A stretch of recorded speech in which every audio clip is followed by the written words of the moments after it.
Stephen Douglas Hopper was born on July 29, 1831, in Morgan County, Illinois.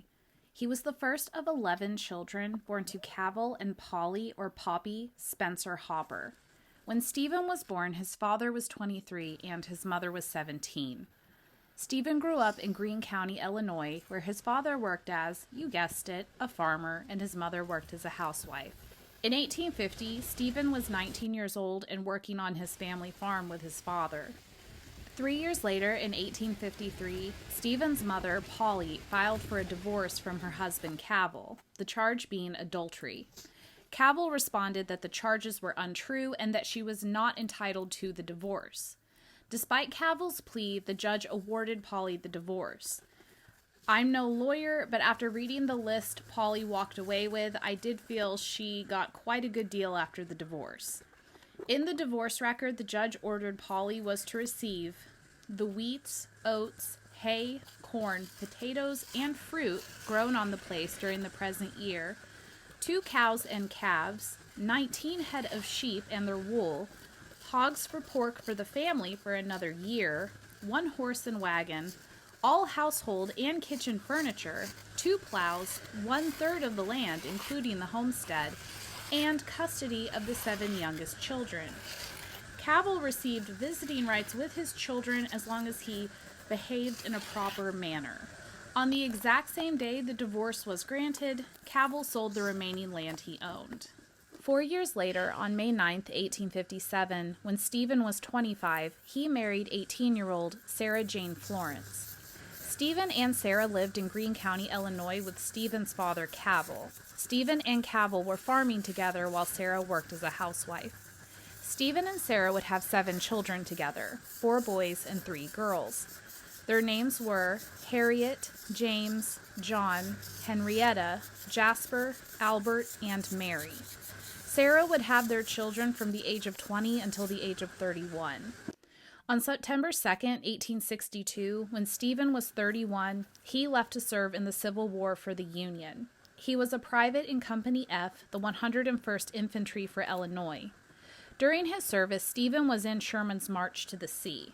This destructive military campaign lasted from November 15th to December 21st in 1864. General William Sherman marched 60,000 soldiers 285 miles from Atlanta to Savannah, Georgia.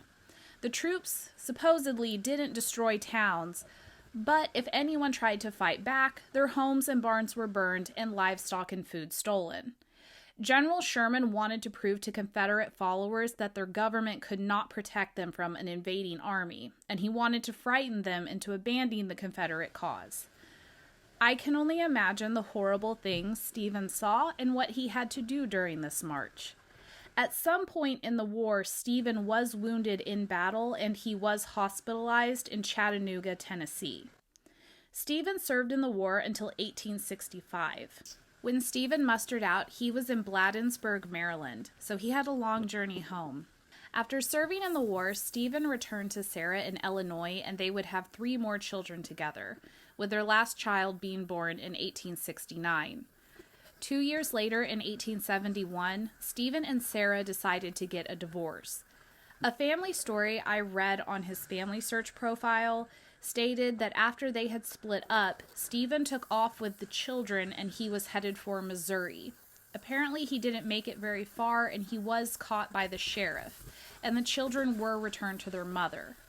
After the divorce, Sarah remained in Illinois. The next year, she married Tillman Patterson. They would have 3 children and would stay married the rest of their lives. After being caught by the sheriff, Stephen still ended up traveling to Ozark County, Missouri, where he settled in and met his next wife. Stephen's children all stayed in Illinois and lived with Sarah and Tillman. On February 2, 1885, when Stephen was 53, he married 42-year-old Susan Cash. Susan had never been married, and she had 2 sons as a teenager out of wedlock. Susan and Stephen did not have any children together, and the couple would only be married for 6 years due to Stephen passing away. Stephen passed away on May 29, 1891, at the age of 59. After Stephen passed away, Susan followed him 11 years later. Susan passed away on May 20th, 1902. I wasn't able to find a death certificate for Stephen or Susan. Stephen is buried at the County Line Cemetery in Ozark County, Missouri, next to his wife, Susan. I also cleaned Susan's grave, and her video has already been posted. According to Find a Grave, Stephen's father, Cavil Hopper, is also buried at the County Line Cemetery. Cavil outlived Stephen by 4 years, passing away in 1895 in his late 80s. Cavil has no headstone in the cemetery, but he has an in memory of stone in Richwood Cemetery in Greene County, Illinois.